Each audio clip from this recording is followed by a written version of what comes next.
আমরা এখানে একত্রিত হয়েছি। আমরা একত্রিত হয়েছি সেই মানুষগুলোর জীবনের বিনিময় যারা আমাদের সকলের জন্য রাজপথে নেমে এসেছিল। আমরা আজ এখানে একত্রিত হতে পেরেছি সেই মানুষগুলোর ত্যাগের বিনিময়ে যারা বিভিন্ন ভাবে নির্যাতিত হয়েছে, অত্যাচারিত হয়েছে, পঙ্গুত্ব বরণ করেছে। 2024 সালের 5ই আগস্ট ছাত্র জনতার অভ্যুত্থানের ভিতর দিয়ে বাংলাদেশের মানুষ 71 সালে যেভাবে দেশকে স্বাধীন করেছিল, 2024 সালের 5ই আগস্ট সেই স্বাধীনতাকে বাংলাদেশের মানুষ রক্ষা করেছে তাদের অধিকারকে প্রতিষ্ঠিত করার জন্য। প্রিয় ভাই বোনেরা, এখানে বহু মুরব্বী উপস্থিত আছেন, যারা কালের সাক্ষী শহীদ রাষ্ট্রপতি জিয়াউর রহমানের সময় কিভাবে দেশে বহুদলীয় গণতন্ত্র রচিত হয়েছে। বহু ভাই বোনেরা এখানে উপস্থিত আছেন যারা কালের সাক্ষী দেশ ও নেত্রী খালেদা জিয়ার সময় কিভাবে দেশে সংসদীয় গণতন্ত্রের ভিত্তি রচনা করা হয়েছিল। প্রিয় ভাই বোনেরা, একটু আগে আমরা বলেছি, আমি আমার বক্তব্যে বলেছি, ঢাকা সিলেট মহাসড়কের উদাহরণ দিয়ে যে কিভাবে এই দেশের তথাকথিত উন্নয়ন করার নামে দেশ থেকে মানুষের অর্থ লুটপাট করে নিয়ে যাওয়া হয়েছে। আমরা এই অবস্থার পরিবর্তন করতে চাই। প্রিয় ভাই বোনেরা, আপনারা কি আমার সাথে আছেন এই অবস্থার পরিবর্তন করতে? আলহামদুলিল্লাহ।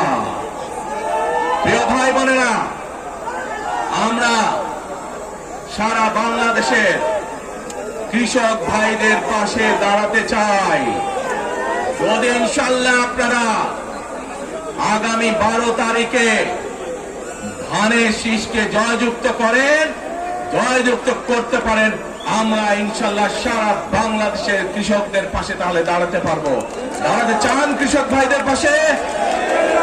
আলহামদুলিল্লাহ। প্রিয় ভাই বোনেরা,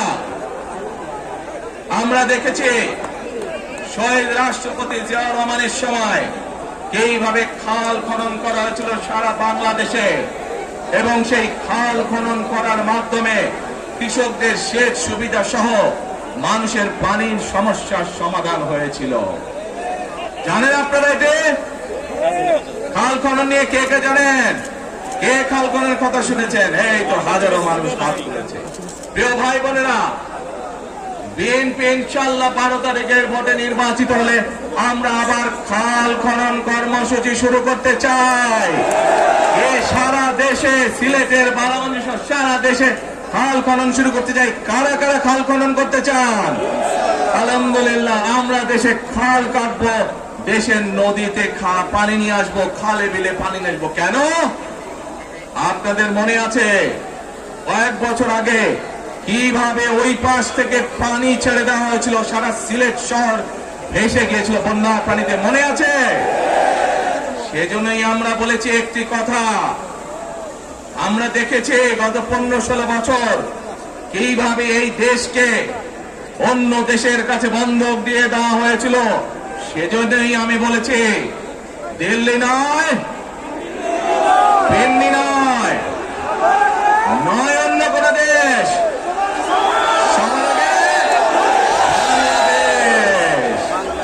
প্রিয় ভাই বোনেরা, আমি আরেকটি কথা বলেছিলাম, যখন স্বৈরাচার এই দেশের মানুষের ঘরে চেপে বসেছিল, সেই কথাটা ছিল টেক ব্যাক বাংলাদেশ। মনে আছে? জি, আমরা টেক ব্যাক বাংলাদেশের অর্ধেক পথে, হাফ পথে এসে দাঁড়িয়েছি, অর্ধেক পথে এসে দাঁড়িয়েছি। দেশকে আমরা স্বৈরাচার মুক্ত করেছি, আমরা গণতন্ত্রের প্রতিষ্ঠার যাত্রা শুরু করেছি। এখনো সেই যাত্রা শুরু হয়নি।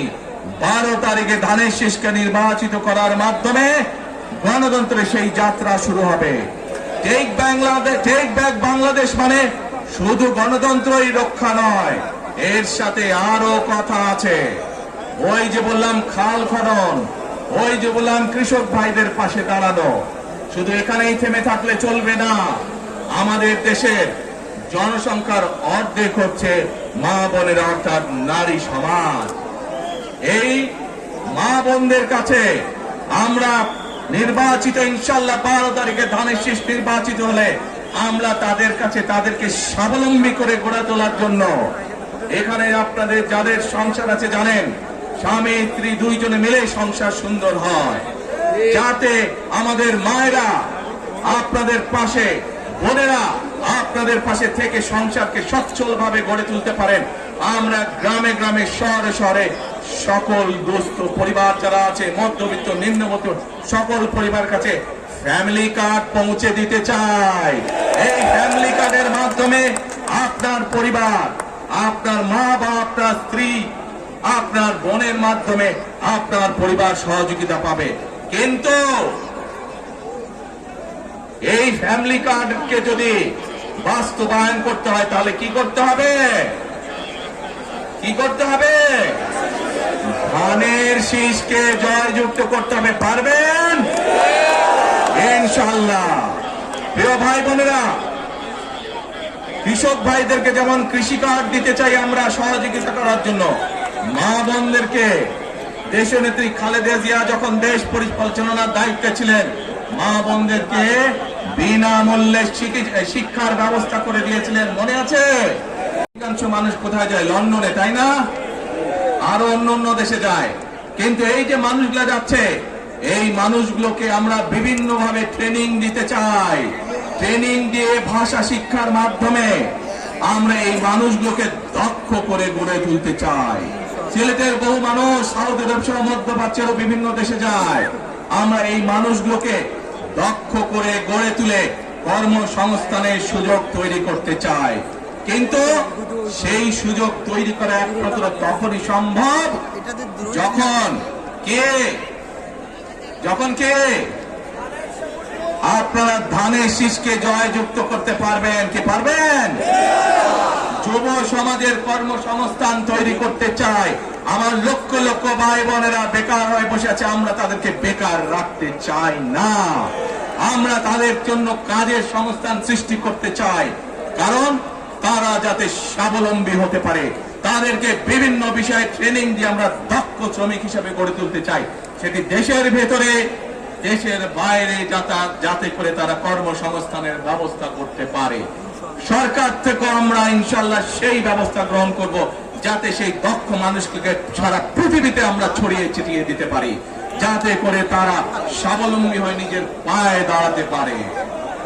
প্রিয় ভাই বোনেরা, আমরা বহু মানুষের জীবনের ত্যাগের বিনিময়ে আজকে এই গণতন্ত্রকে আমরা প্রতিষ্ঠিত করার পথে এগিয়ে যাচ্ছি। কিন্তু আমরা বিগত কিছুদিন ধরে খেয়াল করে দেখছি, বাংলাদেশের কোন মহল, এই দেশের ভেতরে কোন মহল ষড়যন্ত্রের চেষ্টা করছে। গত কয়েকদিন ধরে আপনারা দেখেছেন, পত্র পত্রিকায় এসেছে, বিভিন্ন সোশ্যাল মিডিয়াতে এসেছে, মধ্যপ্রাচ্য সহ বিভিন্ন দেশে পোস্টাল ব্যালট যেগুলো পাঠানো হয়েছে সেগুলোকে কিভাবে ডাকাতি করা হয়েছে। ঠিক যারা এই দেশ থেকে পালিয়ে গেছে তারা যেভাবে আপনাদের ভোট ডাকাতি করেছিল, ঠিক একইভাবে আবার সেই ষড়যন্ত্র শুরু হয়েছে। দেখেছেন আপনারা? দেখেছেন? প্রিয় ভাই বোনেরা, সেই ষড়যন্ত্রের বিরুদ্ধে সজাগ থাকতে হবে। বিদেশে বসে তারা ষড়যন্ত্র করছে, একইভাবে আপনাদের আবার যে ইলিয়াস আলী, দিদার, জুনায়েদ সহ হাজারো মানুষের প্রাণের বিনিময়ে যে অধিকার আমরা অর্জন করেছি, 24-এ গণ আন্দোলনের, জনগণের আন্দোলনে এই সিলেট শহরে 13 জন আমাদের জীবন দান করেছে, 13টি প্রাণ ঝরে গিয়েছে আমাদের। প্রিয় ভাই বোনেরা, এই প্রাণগুলোর বিসর্জনের মাধ্যমে আমরা যে অধিকার আদায়ের পথে নেমেছি, একটি কুচক্রী মহল এর এই ভিতরে ষড়যন্ত্র শুরু করে দিয়েছে। দেশের ভেতরেও তাদের ষড়যন্ত্র থেমে নেই। কিন্তু 2024 সালের 5ই আগস্ট এই বাংলাদেশের জনগণ প্রমাণ করে দিয়েছে যে বাংলাদেশের জনগণ ঐক্যবদ্ধ থাকলে, ঐক্যবদ্ধভাবে নেমে আসলে যে কোনো ষড়যন্ত্রকে বাংলাদেশের মানুষ প্রতিহত করতে পারে। পারবেন আপনারা প্রতিহত করতে? ইনশাআল্লাহ। প্রিয় ভাই বোনেরা, এখন আমি আপনাদের সামনে একটি প্রশ্ন করতে চাই। এইখান থেকে আমার সামনে যারা বসে আছেন এর মধ্যে থেকে মুরব্বী যারা বসে আছেন, ওমরা বা হজ করতে গিয়েছেন, এরকম একজন হাত তুলেন, ওমরা বা হজ করে আসছেন, একজন মুরব্বী মানুষ, ওই যে লাল টুপি পরে নিয়ে আসো তোমাকে। আপনি আসেন দেখি সামনে, সামনে আসেন, আমার কাছে আসেন।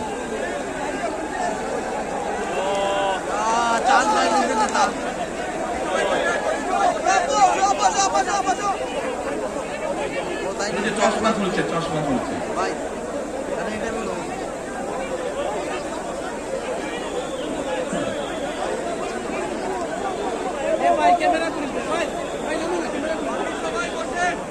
বসেন, আপনারা বসেন, উনি এখনই মঞ্চে উঠবে, আপনারা সবাই দেখতে পারবেন কে মানুষটা।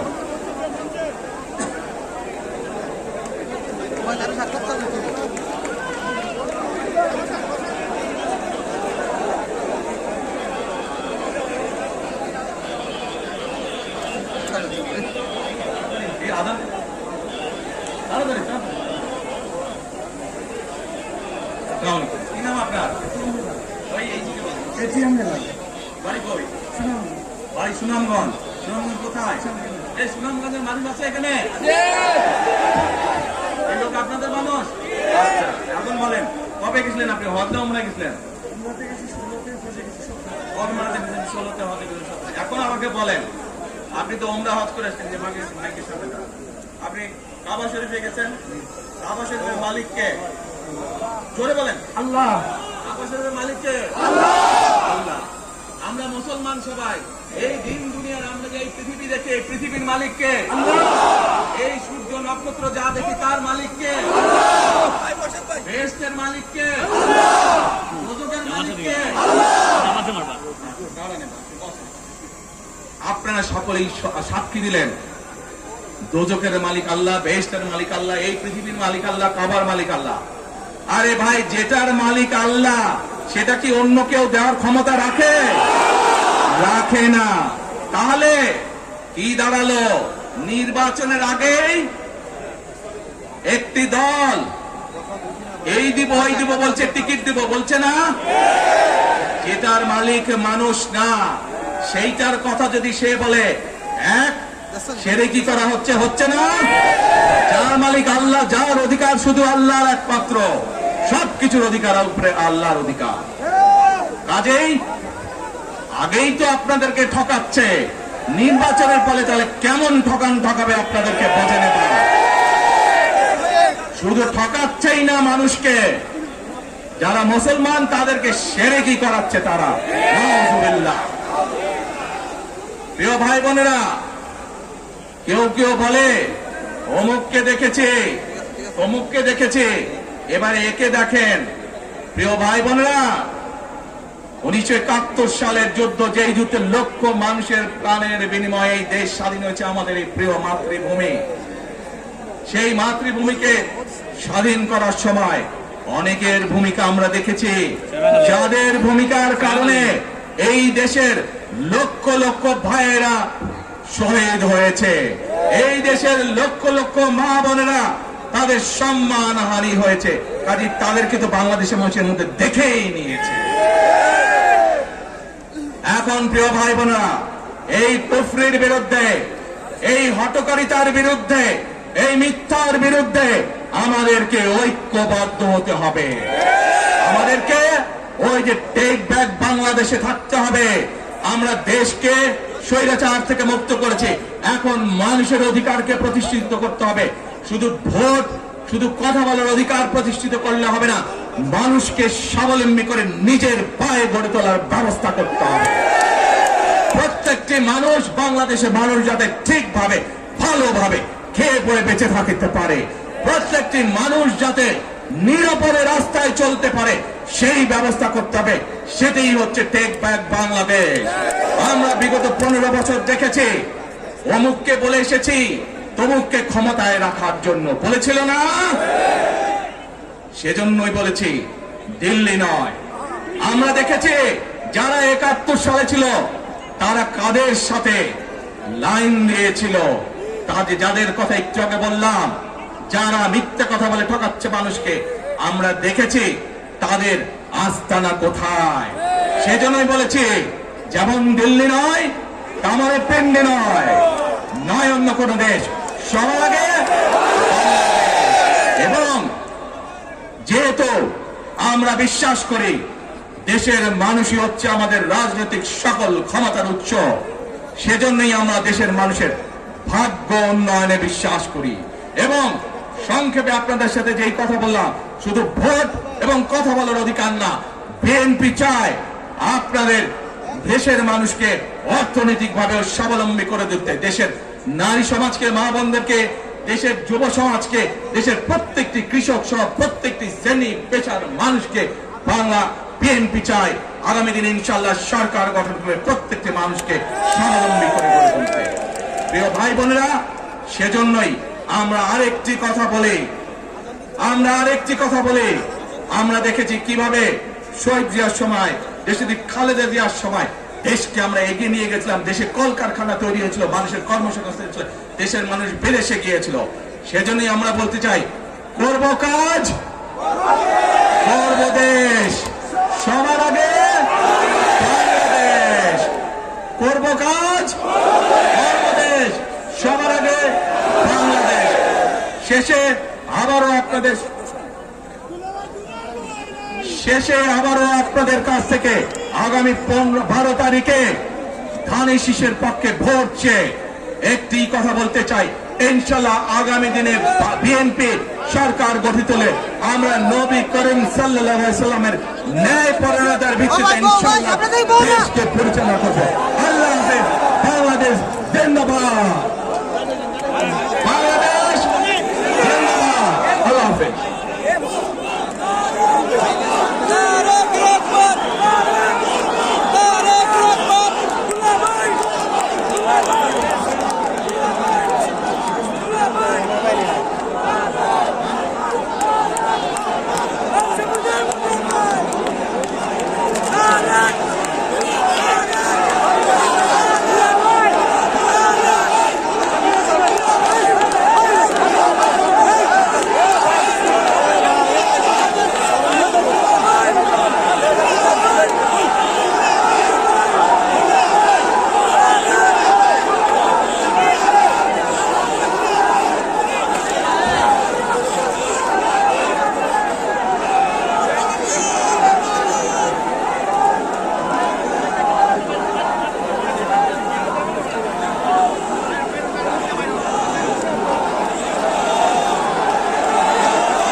कैमरा मांग ली